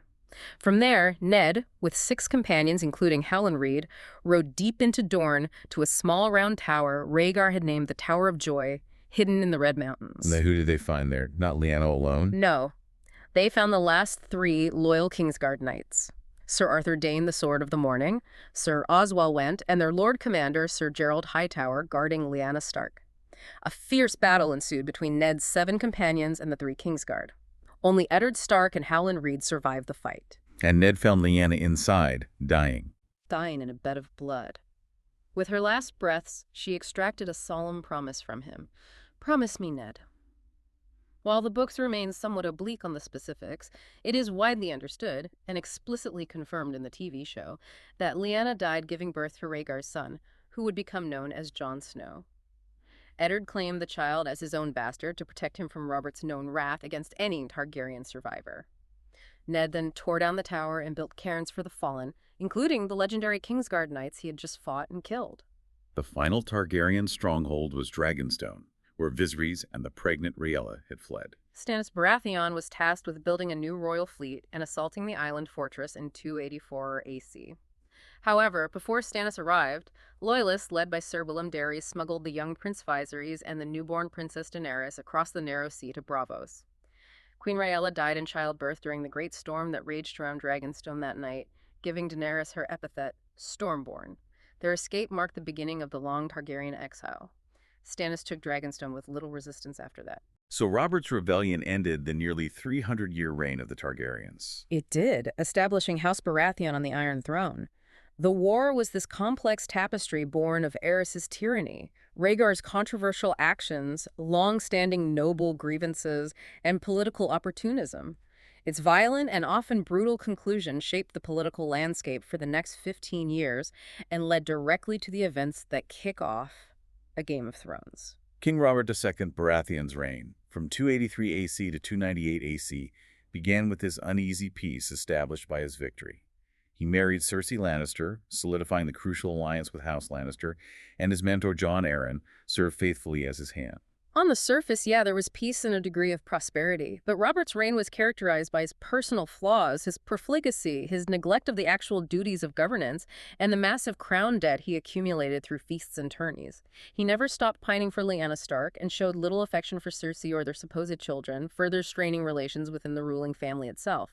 These underlying issues created significant instability that would bubble up and explode after his death. Stannis Baratheon captured Dragonstone in 284 AC, taking the last Targaryen seat. Yes, solidifying Baratheon control of the ancestral Targaryen island.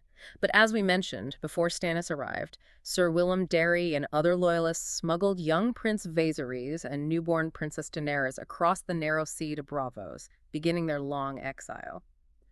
Queen Rhaella died, giving birth to Daenerys during that fierce storm, earning Daenerys the name Stormborn and dooming her and Viserys to a life on the run. The survival of Viserys and Daenerys, even in poverty and obscurity in the free cities, represented a persistent potential threat to Robert's legitimacy, didn't it? He was obsessed with them. Absolutely. They were the last known remnants of the deposed dynasty, the Blood of the Dragon. Robert's obsession with hunting them down throughout his reign underscores the fear he had of a Targaryen challenge, however remote it seemed. It certainly foreshadows Daenerys' later rise and her eventual challenge for the Iron Throne. The first major challenge to Robert's rule came relatively early, in 289 AC, from the Iron Islands. The Greyjoys' Rebellion. Lord Balon Greyjoy of the Iron Islands declared himself King of the Iron Islands, attempting to break free from the rule of the Iron Throne and return to the old way. The rebellion was decisively crushed by Robert and his allies, including Eddard Stark and Stannis Baratheon, who destroyed the Iron Fleet at the Battle of Fair Isle. And there were significant consequences for House Greyjoy, ensuring their compliance for a time. Balon's two eldest sons, Roderick and Myron, were killed in the fighting. His youngest surviving son, Theon Greyjoy, was taken as a ward, effectively a hostage, by Eddard Stark to Winterfell to ensure Balon's future loyalty. This rebellion showed that the new Baratheon regime had the capacity to suppress threats swiftly and with unified force, reinforcing Robert's rule. It did. It proved the alliance forged in the rebellion could still act decisively when challenged directly.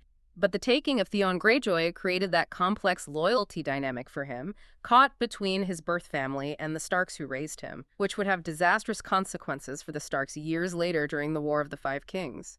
It shows how even victories can sow the seeds of future problems. So you've journeyed with us all the way from the ancient, misty forests of the Dawn Age, through the legendary Age of Heroes and the terrifying Long Night. We've witnessed the rise and fall of empires like the incredible Valyrian Freehold and explored the tumultuous, nearly 3-century reign of the Targaryens, culminating in the violent events that put Robert Baratheon on the Iron Throne. We've seen how the deep roots of myth and magic are just woven into the fabric of human history here. How conflicts between ancient races and invading peoples establish patterns of clash and eventual, sometimes difficult, integration. And how the rise and fall of seemingly invincible powers like Valyria left indelible physical and cultural marks on the world that persist for thousands of years. We've examined the Targaryen dynasty's incredible, fiery beginning, the heights of their golden age under Jaehaerys the Wise and the internal conflicts, the flawed kings, and ultimately the loss of their primary power source, the dragons, that led to their dramatic downfall. And what's really fascinating, I think, if we connect the dots across these millennia, is how seemingly disparate events are linked, aren't they? The children's dragon glass weapons, vital against the others in the long night, reemerge as this crucial tool thousands of years later when the threat returns. Or how the complex political maneuvering and the precedents set at the Great Council of 101 AC directly fueled the devastating civil war of the Dance of the Dragons more than a century later. History echoes. The sources make it clear that this history is built on layers of myth, legend, and often unreliable narrators, particularly concerning the earliest ages, but even extending to pivotal events like the true circumstances behind Rhaegar and Lyanna's disappearance. You really have to read between the lines, consider the source. You do, and you can clearly see how the loss of the dragons fundamentally changed the nature of kingship in Westeros. It shifted the power dynamics away from the absolute authority of the crown and back towards the great feudal lords, sowing the seeds for later noble discontent and challenges to royal power. And Robert's rebellion itself wasn't just a simple overthrow of a mad king, was it? It was this complex tapestry of personal grievances, deep-seated political opportunism, unintended consequences, and accidental heroism. It left behind a new dynasty built on a fragile alliance and host of unresolved issues, not least the exiled potential threats waiting across the narrow sea. This deep dive really shows us, I think, how the weight of centuries of history doesn't just fade away. It shapes the present and inexorably points towards the future, influencing the conflicts and choices yet to come. This raises an important question for you to consider based on everything we've discussed. Given the cyclical nature of conflict we've seen repeated throughout this history, invasion, resistance, assimilation, renewed conflict, and the deep-seated resentments and unresolved issues left simmering after Robert's rebellion, was the peace established by Robert Baratheon's victory truly stable? Or was it, like the dynasties that came before it, ultimately destined to unravel? And what elements from this vast, complex history might be waiting in the wings, ready to resurface and play a role in the events to come?